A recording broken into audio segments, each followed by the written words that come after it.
শোনো, আজ রাতের জন্য আমি একটু শহরে যাচ্ছি। রাতে শোয়ার আগে চারিপাশে দরজা জানলা দিয়ে তারপরে শোবে। এখন দিনকাল যা পড়েছে, কাউকেই বিশ্বাস নেই।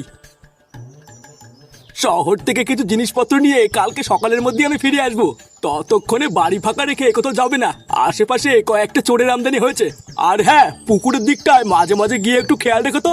কিছু শেখো মানি বেশ কয়েকদিন ধরে আমার পুকুরের মাছগুলো পুঙ্গা মারছে।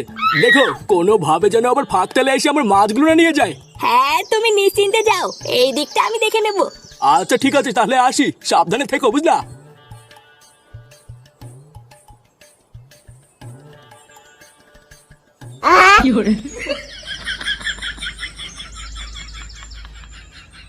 এই তো মোরা পেয়েছি সুযোগ। খানকির ছেলে ধনা আজ রাতের জন্য শহরে যাচ্ছে, এই সুযোগে সব ফাঁক ফাঁক করে দিতে হবে। না, হাতে বেশি সময় নেই, এক্ষুনি গিয়ে পোল্ট্রি সব বলতে হবে। পল্টু, এ পল্টু, পল্টু। এই কি রে বাড়া, তোর কি বাড়িতে কোনো কাজ নেই নাকি? বোধহয় একটু আগেই তো ক্লাব থেকে বাড়িতে আসলাম, আবার এখন কি?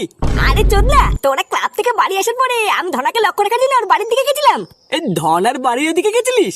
তারপর? এই তারপর আর কি, এই বাড়া একটা ভালো খবর আছে। ধনা বাড়া একটা কাজের জন্য শহরের দিকে গেছে, আজ রাতে নাকি আবার বাড়ি ফিরবে না। কি এ সত্যি? এই ধনা বাড়িতে নেই?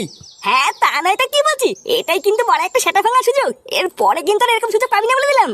তুই বারে এখনই যা, ল্যাংচার ফটকে কি খবর দে। আর ওদেরকে গিয়ে বল একটা খ্যাপলা জাল আর একটা বড় হাড়ির ব্যবস্থা করতে। লেওরা যেভাবেই হোক আজ রাতের মধ্যে ধনার পুকুরে সব মাছ পুঙ্গা মারতেই হবে। আচ্ছা ঠিক আছে, তুইও রেডি হয়ে যা, আমি ল্যাংচার ফটকে গিয়ে বলছি